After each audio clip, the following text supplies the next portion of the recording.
이 시간 이곳으로 불러 모아주신 우리 하나님 감사를 드립니다. 오늘 이 시간 하나님이 영이시기 때문에 성령 하나님과 우리 예수 그리스도의 손 꼭 붙들고 온전히 예배하기 원합니다. 하나님 이 시간 함께하여 주시옵소서. 귀한 성도님들, 이 시간 이제 한 해를 말씀과 기도로 정리하고자 합니다.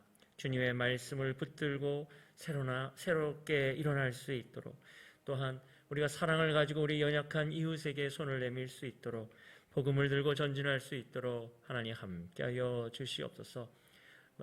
말씀을 증거하고자 합니다. 부족한 종이 섰사오니 오직 하나님의 나팔로 써주시면서 오직 하나님의 말씀만을 옳게 분별하며 증거할 수 있도록 성령 하나님 주장하여 주시옵소서. 특별히 하늘문을 열어주옵시고 한량없는 은혜로 이 시간 채워 주옵소서. 모든 말씀 우리 주 예수 그리스도 이름으로 기도하옵나이다. 아멘. 오늘 주신 하나님 말씀은 구약 성경 사무엘사 17장 45절로부터 49절에 있는 말씀입니다. 사무엘상 17장 45절로부터 49절에 있는 말씀을 저와 여러분께서 한 목소리로 천천히 봉독하시겠습니다. 45절부터 함께 같이 봉독하시겠습니다. 다윗이 블레셋 사람에게 이르되 너는 칼과 창과 단창으로 내게 나아오거니와 나는 만군의 여호와의 이름 곧 내가 모욕하는 이스라엘 군대의 하나님의 이름으로 내게 나아가노라. 오늘 여호와께서 너를 내 손에 넘기시리니 내가 너를 쳐서 내 목을 베고 블레셋 군대의 시체를 오늘 공중의 새와 땅의 들짐승에게 주어 온 땅으로 이스라엘의 하나님이 계신 줄 알게 하겠고 또 여호와의 구원하심이 칼과 창에 있지 아니함을 이 무리에게 알게 하리라. 전쟁은 여호와께 속한 것인즉 그가 너희를 우리 손에 넘기시리라. 블레셋 사람이 일어나 다윗에게로 마주 가까이 올 때 다윗이 블레셋 사람을 향하여 빨리 달리며 손을 주머니에 넣어 돌을 가지고 물매로 던져 블레셋 사람의 이마를 치매 돌이 그의 이마에 박히니 땅에 엎드려지니라. 아멘. 오늘은 세상 속의 골리앗이라고 하는 제목으로 말씀을 증거하도록 하겠습니다. 오늘 읽으신 본문 말씀 이 부분은 우리가 너무나도 잘 알고 있는 다윗과 골리앗 부분에 다윗이 골리앗을 그 물맷돌 돌로 쳐서 쓰러뜨리는 부분입니다. 이 부분을 아주 정확하게 하나님 말씀이 어떠하신가, 우리 하나님이 무엇을 말씀하시는가를 살펴보기 위해서 그 이전에 있었던 일들을 잠시 살펴보면서 우리가 나눠보도록 하겠습니다. 사무엘이 슬퍼하고 있었습니다. 하나님 말씀하시죠. 그만 슬퍼해라. 이제 너는 나와 함께 저 베들레헴의 이새의 집에 가야 하겠다. 사무엘은 사울 왕이 버려짐으로 말미암아 슬퍼했습니다. 사무엘은 사울 왕을 사랑했습니다. 그런데 그는 하나님이 그렇게 경고하셨음에도 불구하고 마지막 아말렉을 진멸하라고 하는 하나님 명령 앞에서 그는 사무엘이 도착했을 때 막 자랑을 했습니다. 제가 말씀대로 순종했습니다 하고서 막 얘기를 하는데 사무엘이 말을 하죠. 왕이시여, 그럼 제 귀에 들리는 이 소리는 무엇입니까? 사울은 전쟁을 하면서 자기 눈에 보이는 괜찮아 보이는 그 소나 양들을 이렇게 따로 모아둘 정도의 여유가 있었나 봅니다. 하나님 분명히 다 멸하라고 하셨는데 순종이 제사보다 낫고, 이게 왜 나오냐면은 왕이시여 어찌하여 이렇게 행하셨습니까? 저거는요 하나님께 제사를 드리려고 좋아 보이는 것을 따로 이렇게 놓은 것입니다. 그래서 나온 말이 순종이 제사보다 낫고, 왕이시여 순종하셨어야 하는데 왜 이러셨습니까? 결국 왕이 하나님을 버리셨으므로 하나님도 왕을 버릴 수밖에 없는 상황을 이야기하고 사무엘이 돌아서죠. 그리고 사무엘이 냉정하게 돌아선 것 같았지만 실제로는 굉장히 슬펐던 것 같습니다. 그런 슬퍼하는 사무엘을 하나님께서 일으키시죠. 일어나라 사무엘, 나와 함께 갈 곳이 있다.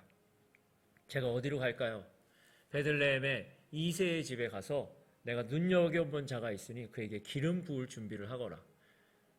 사무엘이 그 뿔에다가 기름을 준비하면서도 하나님께 묻죠. 하나님, 근데 이거 사울이 알면 저를 죽일 것입니다. 하나님께 제사한다고 하고서는 가면 되지. 그래서 사무엘은 하나님 말씀에 순종해서 암송아지를 끌고 베들레헴에 도착했습니다. 베들레헴에 사무엘이 도착했단 말을 들으니까 그 베들레헴의 장로들이 떨면서 나옵니다. 평안을 위해서이십니까? 행여라도 뭐가 잘못된 게 아닐까? 평안을 위해서입니다. 제가 여기서 하나님 앞에 제사하려고 하는데 여기 계신 여러분들은 성결케 하고 함께 같이 제사하십시다. 그러면서 자연스럽게 베들레헴에 살고 있던 이새와 그의 아들들을 초청합니다. 함께 제사를 드리면서 하나님이 준비시킨 그 자가 어떤 자인지를 사무엘은 아직 몰랐죠. 하나님이 이렇게 얘기하셨거든요. 내가 거기 가면 너에게 알려줄 거야. 그리고서는 첫 번째 아들을 만나게 됐습니다. 그의 이름은 엘리압인데 사무엘이 굉장히 감탄을 해요. 와, 과연 하나님이 기름 부으실 만한 자가 과연 이런 자로구나. 너무너무 감동을 했는데 하나님이 사무엘, 아니 나는 이를 벌써 버렸대요. 사람은 외모를 보지만 하나님은 그 중심을 보신대요. 그런데 이 본문, 즉 이 부분이 어느 부분이냐면 사무엘상 16장 부분이거든요. 엘리압은 여기 처음 등장했습니다. 뭐 기회조차가 없었는데 하나님은 이미 그가 아니래요. 그의 두 번째 형, 세 번째 그 아들들 아미나답, 삼마가 나오는데 하나님이 아니 거절을 하시는 거예요. 마지막 일곱 번째 아들까지도 하나님은 아니라고 이야기하시니까 사무엘은 멈칫할 수밖에 없죠. 혹시 아들이 더 있습니까? 그제서야 그 아버지 이새는 막내가 있습니다. 지금 양을 치고 있습니다. 그를 데려오세요. 그가 여기 오지 않으면 식탁 의자에도 앉지 않을 것입니다. 사무엘은 단호하면서도 분명하게 얘기를 했습니다. 그가 다윗이 도착했을 때 성경의 말씀은 이렇습니다. 그의 빛이 붉고 눈이 빼어나고 얼굴이 아름답더라. 어떻게 보면 이게 쉬운 표현으로 소년이다 이런 의미죠. 그런데 하나님께서 이럽니다. 이 사람이다. 기름을 부어라. 형제 중에서 사무엘은 그에게 기름을 붓습니다. 구약시대에 기름을 붓는 케이스는 왕, 제사장, 선지자인데 지금 이 시간 기름을 부음으로 해서 이스라엘은 왕이 2명이 된 그런 일이 벌어졌습니다. 하나님이 이제 그를 선택하셨는데 자, 여기서 우리는 사무엘상 16장을 읽으면서도 한번 생각해 볼 수 있는 게 있습니다. 다윗에게 왜 기름을 부으셨을까? 그리고 아까 하나님이 이렇게 얘기하셨거든요. 사람은 외모를 보지만 나 여호와는 그 중심을 본다. 그럼 우린 이 부분을 보고 질문하고 기도할 수 있습니다. 하나님은 중심을 보신다는데 그게 뭐죠? 도대체 중심을 보신다는 것이 무엇을 본다는 걸까요? 그래서 이 사무엘상 16장에서 17장으로 넘어가면서 하나님의 말씀에 대해서 말씀이 응답하기 시작합니다. 자, 질문을 하나씩 하면서 이 부분을 볼 텐데 이제 그 다음 본문은 어디냐면은 갑자기 이제 전쟁이 벌어져요. 블레셋과 이스라엘 간의 전쟁인데 엘라 골짜기라 하는 곳에서 진영이 이쪽과 이쪽이 서로 마주보는 상태이죠. 대치 상태라고 하는데 블레셋 쪽에 그 유명한 골리앗이 등장합니다. 가드 사람으로 싸움을 돋는 자. 그리고 성경은 그 골리앗에 대해서 굉장히 자세하게 묘사를 합니다. 이걸 현대어로 좀 바꾸면 그는 키가 이제 그 치수에 따라서 규빗으로 어떻게 나뉘냐에 따라서 약간 달라지는데요. 2m 97에서 3m 12 정도의 키입니다. 엄청 큰 거죠. 그런데 이 키만 큰 게 아니라요. 그의 무기라든가 투구라든가 갑옷을 계산을 해보면 가볍게 봤을 때가 60kg고요. 많게는 110kg까지도 나옵니다.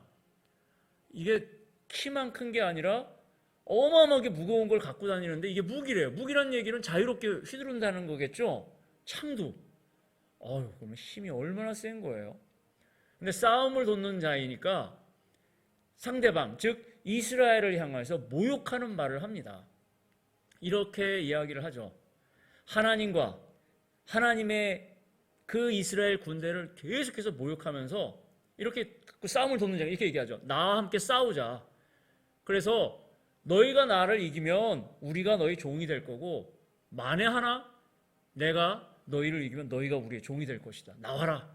나랑 싸우자. 그러면서 계속 이야기를 하면서 싸움을 뒀습니다. 바로 그 과정 가운데 다윗은 그 당시만 해도 참 특이했던 것 같아요. 베들레헴과 그 사울 왕과 비롯한 자기의 형들이 전쟁하러 나간 그곳을 다윗은 왔다 갔다 거리면서 양을 친 부분이 나오죠. 그러니까 아버지가 다윗을 불러요. 다윗, 여기 곡식단이랑 떡이 있다. 이거 잘 챙기고, 치즈 10덩이 이것도 챙기고, 너 가가지고 형들한테는 이 곡식하고 떡을 주고, 천부장한테는 이 치즈 10덩어리 주면서 너희 형들이 잘 있는지, 그 당시 3명이 나갔거든요. 엘리압, 아비나답, 삼마. 첫째, 둘째, 셋째 형이 갔으니까 너 가서 형들 잘 있는지 보고 증표를 받아오거라. 당연히 전쟁 나간 아들을 걱정하는 아버지의 마음으로 막내를 보냈어요. 이 막내는 군인이 아닙니다. 양치기 소년입니다. 자, 그런데 그 다윗이 형들에게 가는 그 곳에서 바로 그 골리앗의 소리를 듣죠. 그런데 그 무렵 성경 말씀은 이렇게 나옵니다. 40일 동안 주야로 골리앗이 나와서 그렇게 하는데도 아무도 나서는 사람이 없습니다. 여기서 저는 질문 한 가지가 있습니다. 질문 1. 40일 동안 이스라엘 군은 왜 침묵했을까요?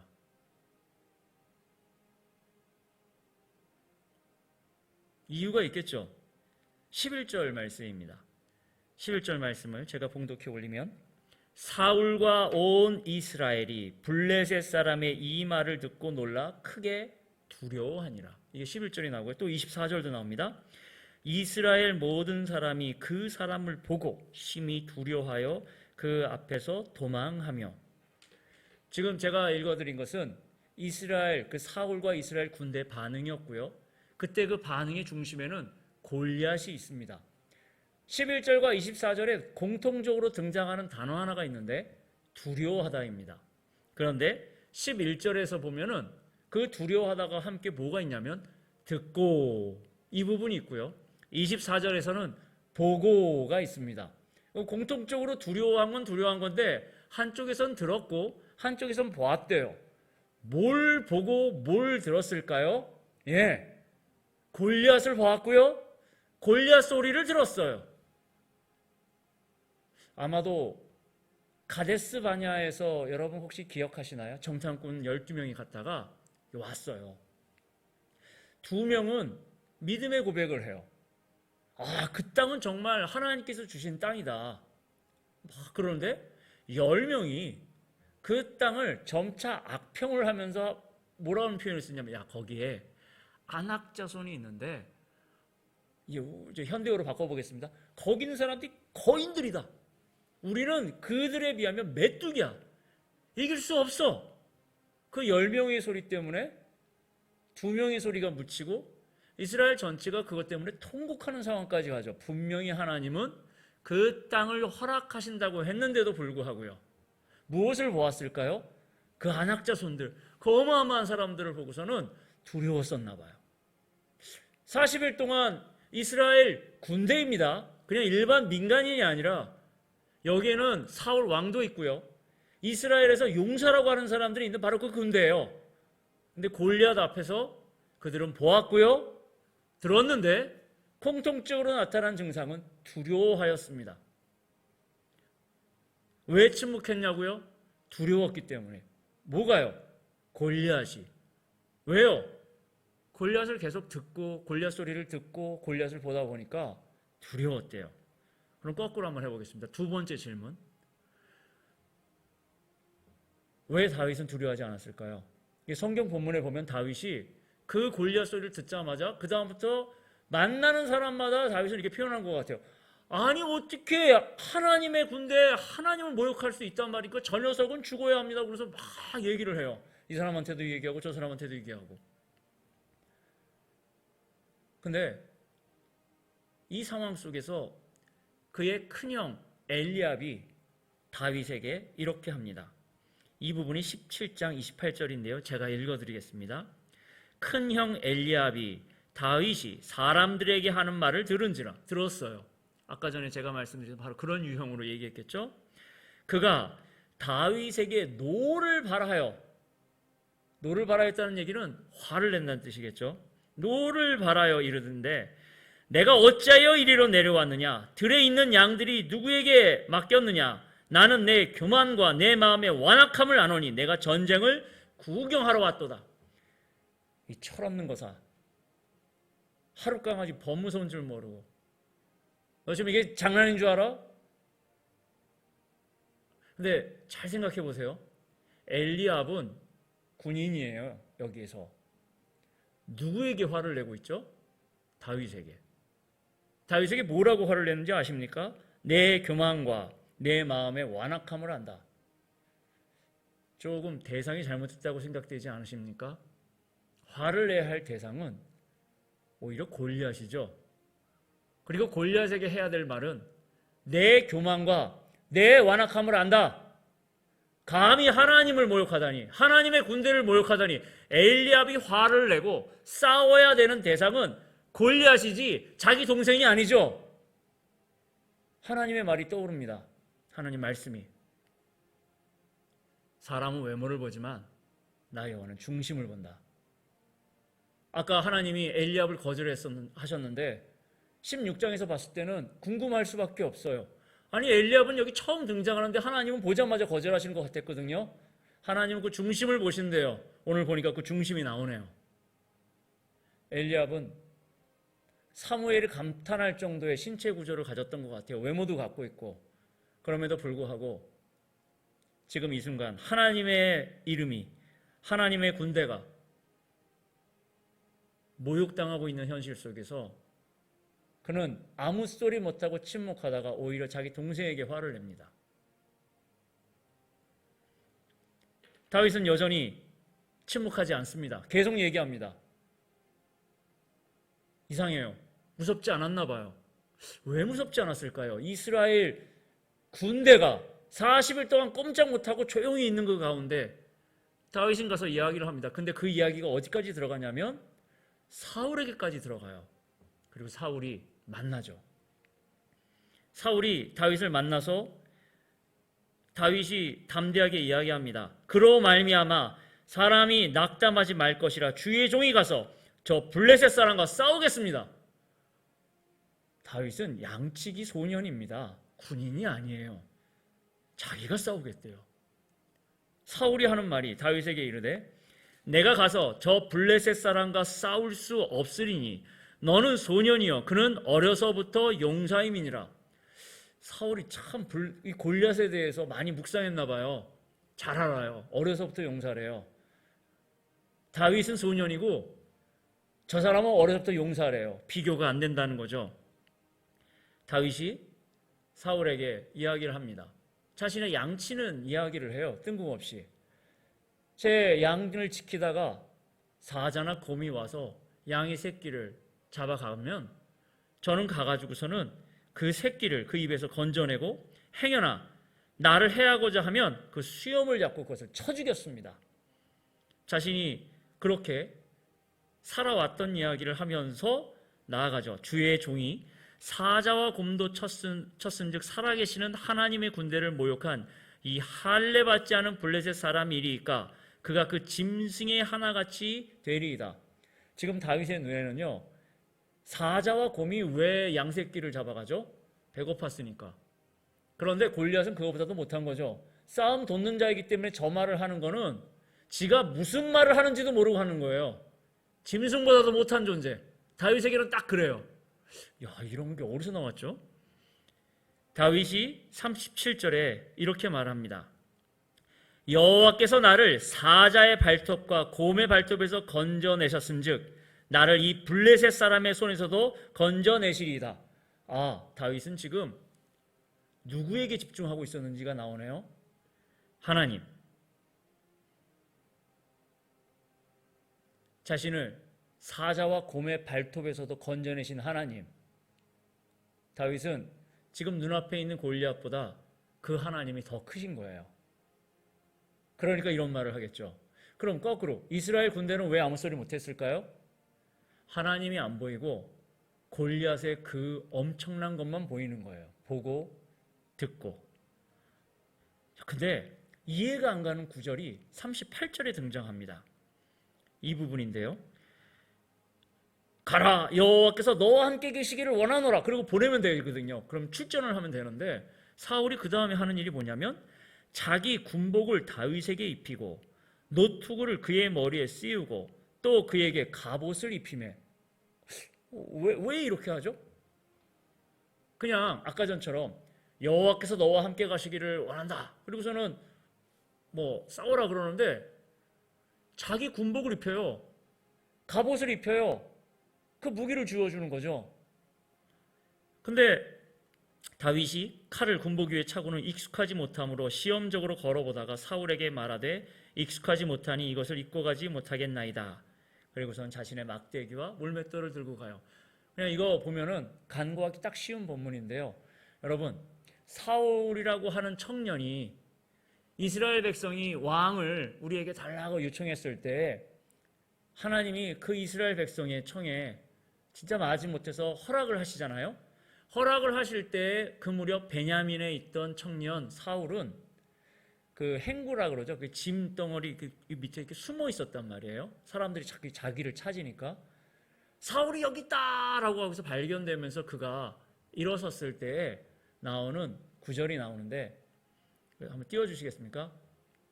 사울이 신체적인 표현이 다른 이보다 어깨 위에 하나 더 있다라고 나옵니다. 일반 이스라엘 사람보다 어깨 위에 하나가 더 있는 사람이면 이건 뭐예요? 이거 엄청 큰 사람이에요, 지금. 블레셋 진영에서 거인이 나왔습니다. 그럼 이스라엘 진영에서 누가 나와야 될까요? 거인이 나와야 되죠. 싸움을 돕는 자, 블레셋의 대표가 나왔습니다. 누가 나가야 될까요? 이스라엘 군대의 대표, 이스라엘 왕, 사울이 나와야 원래 정상이죠, 지금 이게. 40일 동안 아무 소리 안 했어요. 여러분, 이게 정말 이상한 게 과거에 이 사울이라고 하는 왕이 크게 지적받은 적이 한 번 있습니다. 언제였냐면 그때도 블레셋이랑 전쟁했을 때인데 이 길갈까지 블레셋이 쳐들어온다 그래가지고서는 제사를 드리고서는 빨리 출전해야 된다고 이야기를 해요. 근데 제사를 드려야 할 사무엘이 아직 도착하지를 않는 거예요. 기다리다가 자기가 제사를 드려요. 사무엘이 도착했을 때 왕이시여 어째요 이런 일을 벌이셨나이까 하고서 크게 책망할 때 그때 나오는 표현을 우리 현대어로 좀 바꾸고 보면 이런 지금 적군이 우리에게 너무 가까이 오고 있습니다. 우리 서둘러 나아가서 반격을 해야 되기 때문에 급하게 제가 이렇게 할 수밖에 없어. 그럼 지금은 뭡니까? 같은 블레셋인데 그때는 그때이고 지금은 다른 건가요?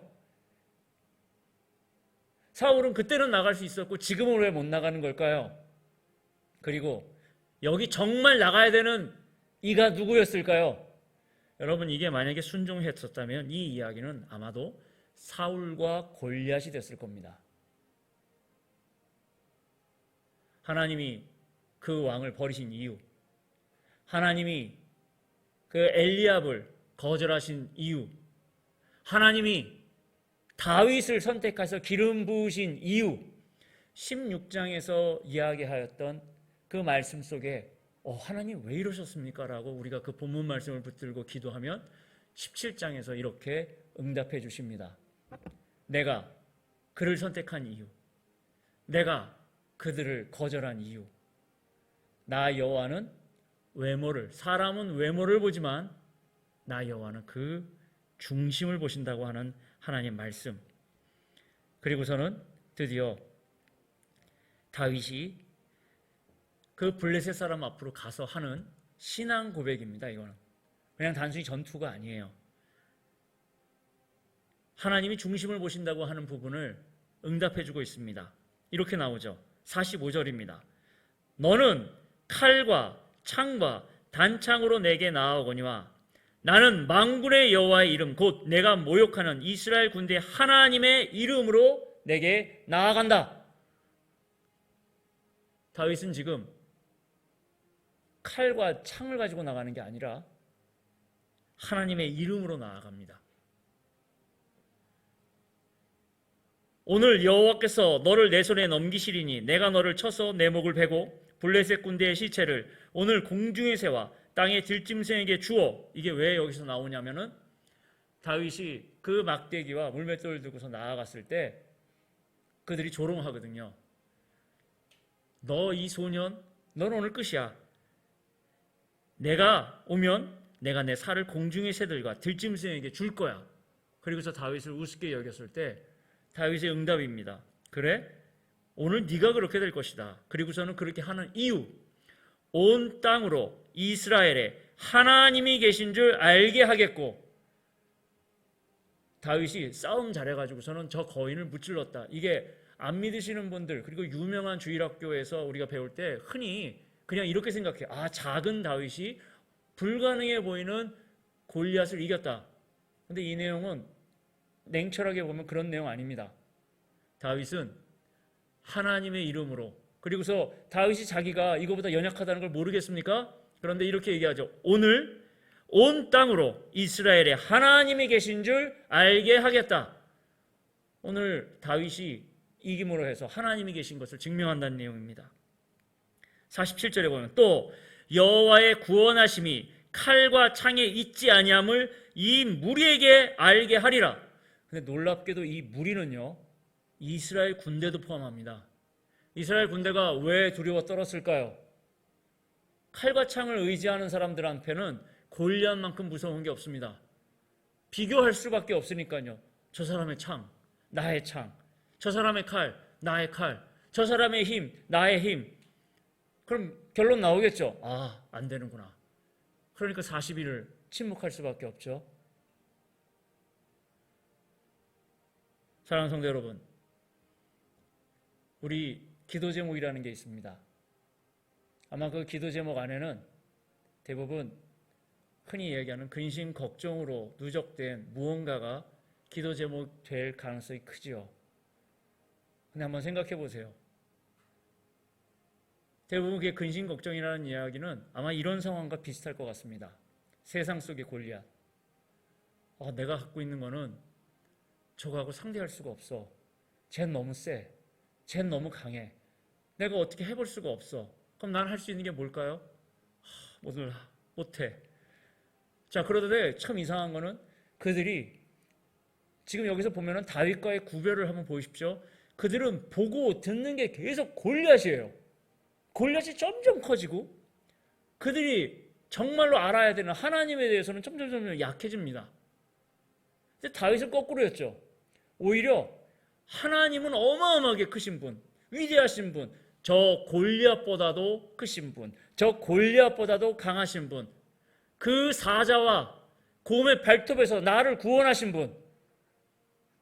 하나님이 크게 보이는 사람은 이 골리앗이 작게 보일 수밖에 없나 봅니다. 지난 시간에 우리 바벨탑 이야기라고 하는 말씀을 이 자리에서 증거했는데요. 우리가 이 자리에 모인 이유는 흩어지기 위해서라고 말씀드렸습니다. 그럼 왜 모였습니까? 여러분, 이 자리에서 기도하실 때는 그 문제를 묵상하는 게 아니라 하나님을 묵상하십시오. 하나님을 고백하십시오. 그 위대하고 강하시고 그 문제를 없애버리실 수 있는 그 하나님. 우리가 여러분 그런 문제가 우리를 위험하게 할 것 같으십니까? 아닙니다. 진짜 위험한 건 하나님과 내 사이가 힘들어지거나 갈라지거나 멀어졌을 때 그때가 위기인 것이, 이 문제들은 위기가 아니에요. 진짜로 보면 기회일 수 있습니다. 그게 있기 때문에 더 강하게 기도할 수 있었고, 여러분 기도할 때 이런 경우 있으시죠? 하나님 나에게 용기를 주세요. 그러면 그 기도를 하면 하나님이 이 안에 막 용기를 불어넣어 주실 것 같은데 그렇지 않습니다. 하나님께 용기를 주세요. 하나님 나에게 용기를 주세요. 그러면은 필히 용기를 발생할 수 있는 상황을 허락하십니다. 그래야 하나님, 내가 하나님을 의지하고 이 자리에서 용기를 내겠습니다. 하나님, 나에게 믿음을 주세요 라고 기도를 하셨다면 하나님은 분명히 우리를 믿음을 발휘할 수밖에 없는 상황으로 허락하세요. 하나님, 난 너무 두렵습니다. 하지만 하나님을 의지하고 오늘 이 시간 내가 믿음으로 나아가기를 원합니다. 다윗이 지금껏 고문과 사자를 통해서 살아계신 하나님을 체험하였다면 오늘도 역시 마찬가지로 하나님은 나를 구원하실 수 있어. 그리고서 그는 47절에 여호와의 구원하심이 칼과 창에 있지 아니함을 이 무리에게 알게 하리라. 전쟁은 여호와께 속한 것인즉 그가 너희를 우리 손에 넘기시리라. 블레셋 사람이 일어나 다윗에게로 마주 가까이 올 때 다윗이 블레셋 사람을 향하여 빨리 달리며, 여러분 이게 굉장히 중요합니다. 두려워하는 사람은 이렇게 달리지 못해요. 달린다는 이야기는 무섭지 않다는 이야기예요. 나와 하나님께서 같이 함께 하시니까. 성도 여러분, 오늘 이 시간 무엇을 듣고 무엇을 보십니까? 지금 어디를 향하여 달려가십니까? 우리 흩어지기 위해 모였다고 말씀을 드렸죠. 어디로 흩어져야 됩니까? 하나님이 원하시는 곳을, 그 방향으로 달려가야 합니다. 그 사람은, 준비된 사람은 어떤 사람일까요? 그 세상의 그 무엇보다도, 세상 속의 골리앗이 아니라 그 어떤 것이 아닌 마땅히 두려워해야 할 우리 하나님을 보고 하나님의 말씀을 듣고 우리 하나님을 묵상하고 하나님이 기뻐하시는 곳에 달려갈 수 있는 이 하나님이 찾으시는 한 사람입니다. 하나님이 마치 이야기하시는 것 같아요. 왜 하나님께서는 다윗에게 기름 부으셨나? 하나님은 어떤 일을 찾고 계신가? 정말 하나님이 찾으시는, 사람은 외모를 보지만 하나님은 외모가 아닌 그의 중심을 본다. 오늘 이 시간도 우리 하나님은 그 중심을 바라보시며 그 중심 가운데 하나님을 모시고 그 무엇보다도, 이 세상 그 무엇보다도 하나님을 두려워할 줄 아는 그 한 사람을 지금도 찾고 계십니다. 오늘날 지금 시대가 이상하게도 이 전염병이나 이런 것들 때문에 많은 교회들이 힘들어하고 기도하기가 참 힘들고 이런 가운데 우리가 지금 버텨내고 있죠. 여러분, 역으로 오늘 이 가운데에서 하나님이 눈여겨보실 수도 있습니다. 진심으로 나를 찾는가? 이 세상 그 무엇이 아닌 정말로 하나님을 두려워할 줄 아는, 여러분, 여호와를 경외하는 것이 지혜의 근본이요, 이 경외에는 두려워하고 사랑하는 게 같이 함께 있습니다. 지혜의 근본이라는 표현은 출발점을 가리킵니다. 지혜의 출발점은 마땅히 하나님을 가장 두려워하고 가장 사랑하는 것을 가리킵니다. 오늘 이 밤에 마땅히 두려워해야 될, 사랑해야 할, 붙들어야 될 우리 하나님께로 피하시고 우리 하나님의 손을 꼭 붙드는 귀한 밤, 진정으로 살아있는 신앙, 살아있는 믿음, 하나님이 원하시는 다윗과 같은 귀한 성도님 되시기를 주님의 이름으로 축복합니다. 아멘. 이 시간 같이 우리 한 목소리로 같이 잠깐 1, 2분 동안 통성으로 한번 기도하셨으면 합니다. 주여, 마땅히 두려워해야 할 것, 하나님을 보고 우리 하나님 말씀을 듣고 이 세상에 내가 하나님이 기뻐하는 자로 서기를 소원합니다. 이 시간 우리 한번 주님 한번 크게 부르고 같이 함께 기도하시겠습니다. 주여, 주여, 주여. 하나님 아버지, 이 시간 우리 하나님 말씀을 붙들기를 원합니다. 세상 속의 골리앗, 하나님, 우리를 힘들게 하고 우리를 어렵게 하는 그 힘들고 어려운 문제가 아닌 그 문제보다도 크시며 놀라우시며 위대하신 하나님이 온전히 내 마음 가운데 들어오기를 원합니다. 오히려 그 힘든 부분이 기회가 되어지고 하나님께 더욱 나아가고 승리할 줄 아는 자가 되어지기를 소원하오니 주여 다윗과 같은 승리를 허락하여 주시옵소서.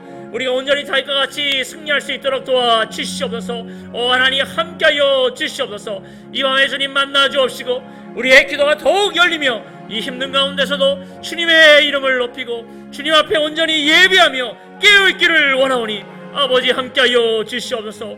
주여 도와 주시옵소서. 세상 속의 골리앗에 침몰하는 자가 아니라 하나님 외치는 자요 일어서는 자가 되어지기를 원하오니 아버지 도와 주시옵소서. 도와 주시옵소서. 하나님 말씀을 증거하였습니다. 행여라도 인간의 것이 섞였다면 용서하여 주시고 우리 귀한 성도님들 심령에는 살아계신 우리 하나님의 말씀, 우리 하나님의 허락하시는 그 믿음, 진실로 하나님을 경외하며 하나님을 사랑하며 하나님이 기뻐하시는 곳으로 뛰어갈 수 있는 용사가 될 수 있도록 믿음의 사람이 될 수 있도록 도와주시옵소서. 하나님 신앙의 고백이 온전히 일어나며 하나님이 기뻐하시는 삶을 사는 정말 사랑에 사로잡힌 성령의 사람으로 살 수 있도록 함께하여 주시옵소서. 모든 말씀 우리 주 예수 그리스도의 이름으로 기도합니다. 아멘. 이 시간 주님 가르쳐 주신 기도로 예배를 마치도록 하겠습니다. 하늘에 계신 우리 아버지여, 이름이 거룩히 여김을 받으시오며 나라가 임하시오며 뜻이 하늘에서 이루어진 것 같이 땅에서도 이루어지이다. 오늘날 우리에게 일용할 양식을 주옵시고 우리가 우리에게 죄 지은 자를 사하여 준 것 같이 우리 죄를 사하여 주옵시고 우리를 시험에 들게 하지 마옵시고 다만 악에서 구하옵소서. 내게 나라와 권세와 영광이 아버지께 영원히 있사옵나이다. 아멘.